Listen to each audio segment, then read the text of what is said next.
Olá pessoal, bem-vindos ao meu canal, meu nome é Tomás, eu sou psicólogo clínico, doutor em psicologia clínica e hoje eu vou trazer para vocês o tema que é muito pertinente para todos da área da psicologia clínica e áreas onde a gente atende o ser humano.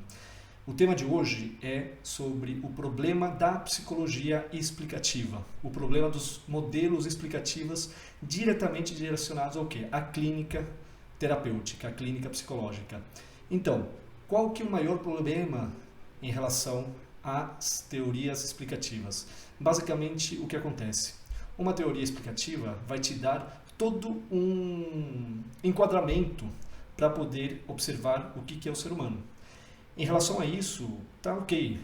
O que eu estou falando aqui é que a teoria ela é boa no sentido de observar o ser humano de longe. Agora, quando você se aproxima para uma pessoa na clínica, a teoria explicativa pode fazer o quê? Pode te dar uma falsa impressão de que você está compreendendo aquela pessoa. Basicamente, quando você se direciona por uma teoria explicativa, você muitas vezes deixa de lado a pessoa, você deixa de lado de ouvir atentamente aquilo que a pessoa traz. Então, é como se fosse uma segurança para o psicólogo, para o terapeuta, se segurar, se apoiar numa teoria que vai explicar como funciona o ser humano. Como eu falei, a teoria explicativa ela é importante no sentido de uma distância. Quando você olha o ser humano numa certa distância. Agora, quando você está com a pessoa, o que importa para o processo terapêutico, para o processo de cura daquela pessoa, para um processo de autoconhecimento dela, para um processo de maior consciência de si, é aquilo que ela traz. Então, o que acontece? Eu vou dar um exemplo aqui, que já me aconteceu mais de uma vez com pacientes que eu começo a atender. Muitos já me falaram o seguinte: nossa, Tomás, a tua forma de atender é diferente de outros psicólogos que eu já fui. Muitas vezes eu sentia que a pessoa, o psicólogo, ele me falava, mas ele estava muito distante.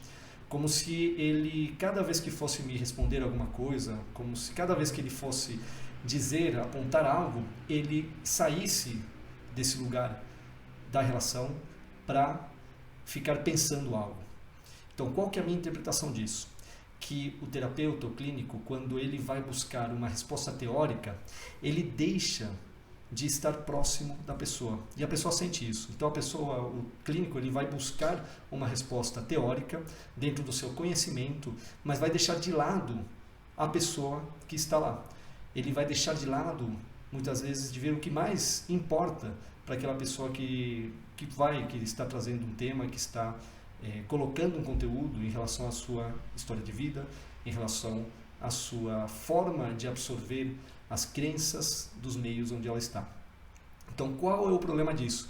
É que a pessoa, ela muitas vezes, ou ela se sente incompreendida, então o clínico, o psicólogo vai falar algo que pouco importa para a pessoa, e dependendo da personalidade da pessoa, ela pode até receber aquilo e querer achar que aquilo é uma verdade para si. Isso a gente vê muito com pessoas que têm uma personalidade muito dependente. Então, por exemplo, uma pessoa pode ser uma pessoa depressiva, que está numa depressão, que está passando um transtorno depressivo, ela vai se apegar muitas vezes ao que o psicólogo está falando. E isso vai ajudar superficialmente. Pode ser que num primeiro momento ela até se sinta um pouco melhor, mas depois aquilo não vai se sustentar na vida dela, aquilo que o psicólogo falou. Por quê? Porque não tem a ver com a sua existência, não tem a ver com aquilo que a pessoa realmente está vivendo na sua vida. Qual que é o problema das teorias explicativas na psicologia? É que elas objetivizam o ser humano. Então, basicamente, isso quer dizer o quê? Quando você olha para o ser humano como um objeto que já está tem a sua história de vida, tem o seu desenvolvimento, mas você o coloca num lugar já de não ter a capacidade de maior realização, você distancia a pessoa da sua própria capacidade de se transformar. Quando você olha a pessoa como um objeto, você está afastando a pessoa da sua própria capacidade humana de transformação. Ao mesmo tempo, quando você olha o ser humano como nesse lugar explicativo, que é um lugar muito reduzido, pois a pessoa sempre pode ser mais daquilo que ela é, essa que é a capacidade do ser humano, de se transformar, de se adaptar, de mudar.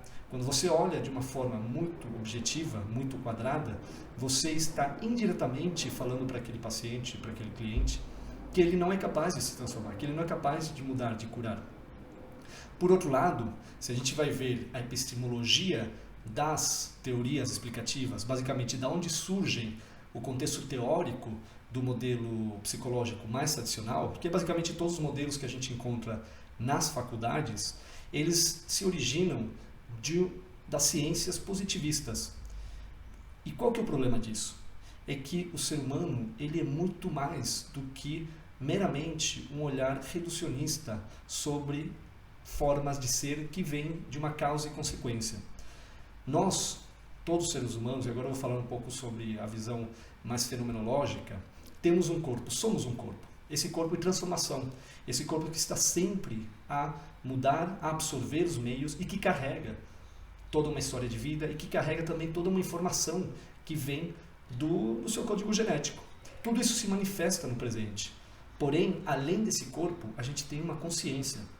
Os modelos explicativos, eles poucas vezes conseguem alcançar o que é essa consciência. Para você poder compreender o que é a consciência, então aí a gente fala da fenomenologia pura do Husserl. Na fenomenologia pura, o Husserl começou a observar como o ser humano consegue captar, a partir da sua consciência, esse estado de presença no agora, como é que é a realidade. Qual que é a questão aqui? Os modelos explicativos, eles são muito bons para explicar o corpo. Eles são muito bons para mapear o que o corpo é e como ele influencia o nosso estado de presença no agora. Porém, eles têm uma falência muito grande em relação ao quê?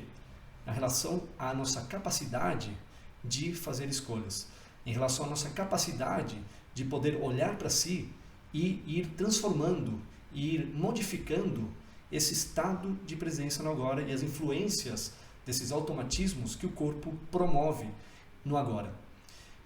O que eu estou falando aqui?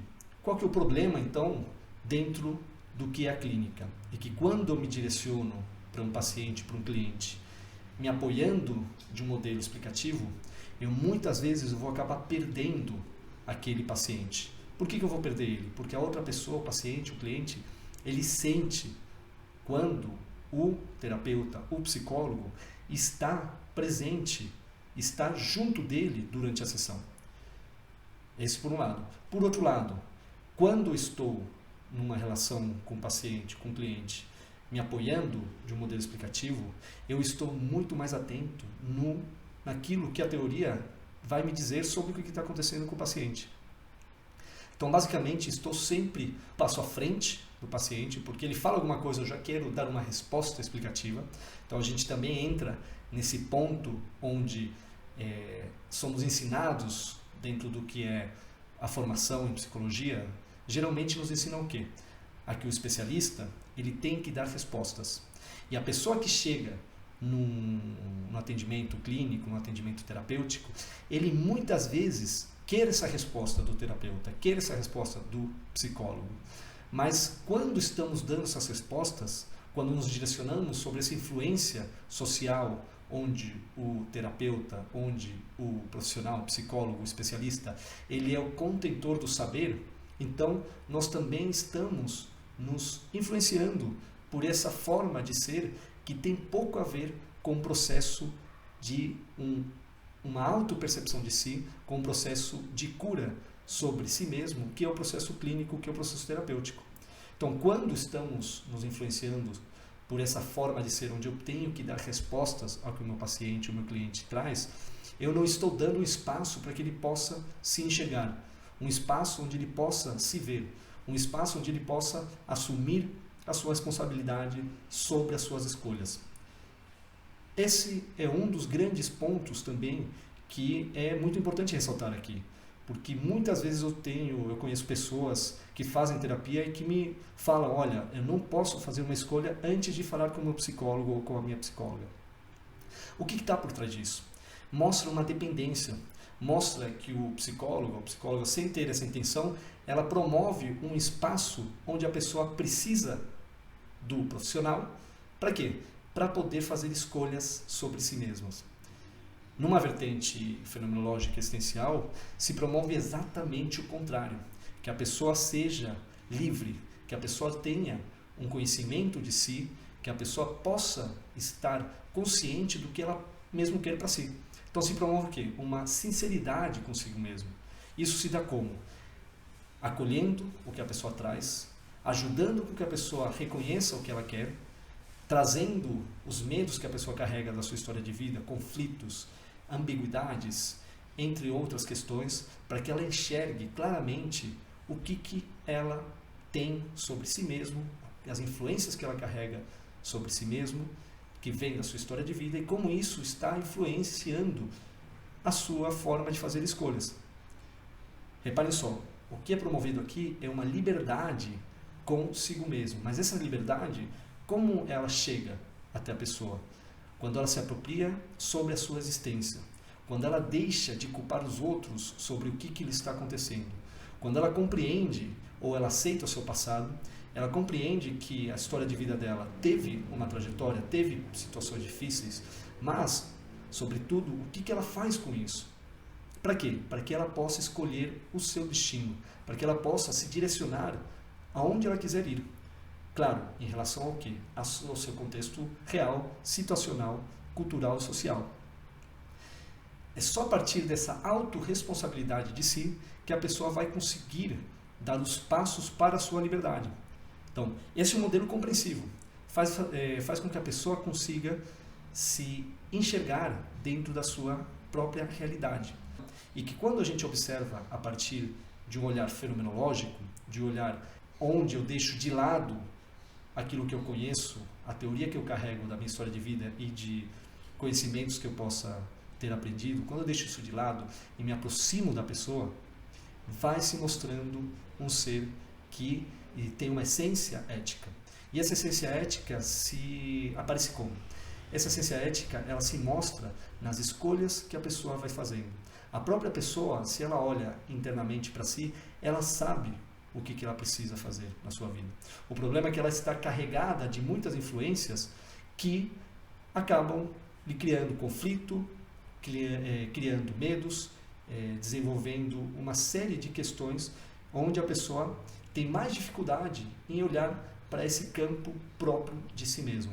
O que estou dizendo aqui é que um modelo compreensivo, ele não vai escapar daquilo que a pessoa traz. Ao contrário, ele vai se aproximar. E muitas vezes essa aproximação é difícil. Por quê? Porque a pessoa carrega muito sofrimento e estar em contato do sofrimento do outro não é fácil. Então, para isso, a gente precisa, sim, se preparar no sentido de estar consciente de que o sofrimento e a situação que criou esse sofrimento é da pessoa. E reconhecer que ela sobreviveu a essas situações. Então, eu gosto de dizer que quando estamos nos deparando com uma situação muito difícil, muito penosa da história de vida da pessoa, eu tenho que reconhecer que a pessoa é muito forte, pois ela sobreviveu a essa situação ao ponto dela estar aqui falando comigo sobre essa situação. Então, ao reconhecer a força que ela tem, eu também consigo lidar com esse sofrimento, essa dor que a pessoa carrega, que ela está se abrindo no momento da sessão. Agora, qual que é a questão que eu gosto de ressaltar aqui sobre os modelos explicativos? É que eu não estou dizendo que é para jogar fora os modelos explicativos. Eu não estou dizendo que eles não valem nada. Eles têm um valor muito importante. E os modelos explicativos, sejam eles quais forem, eles carregam também todo um olhar do ser humano de um ponto de vista no qual a gente pode aprender muita coisa.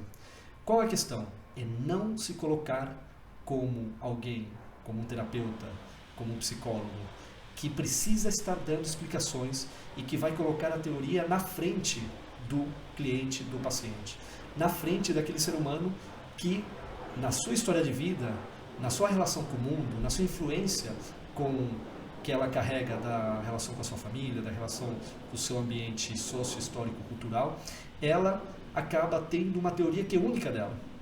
Claro que essa teoria única dela tem relação com o mundo onde ela vive. Então, eu consigo me conectar com essa pessoa porque na sua forma, na sua essência de ser, temos uma conexão. Eu não sou diferente do meu paciente. Ele tem a sua história de vida, eu tenho a minha. Porém, somos dois seres humanos que conseguimos nos conectar. E é nessa conexão que se dá na relação terapêutica é que a pessoa vai ser capaz de se sentir encorajada de olhar de forma mais sincera para si mesmo. E isso se dá quando estou numa postura compreensiva.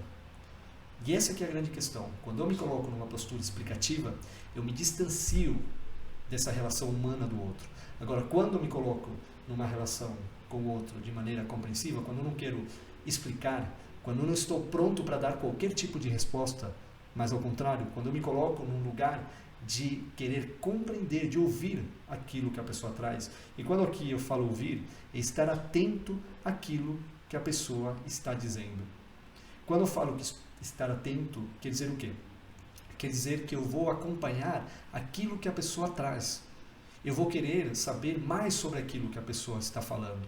E não vou querer colocar alguma ideia que surgiu de uma teoria ou da minha própria experiência de vida em cima desse processo terapêutico. Principalmente, isso tem que ser feito no início dos acompanhamentos.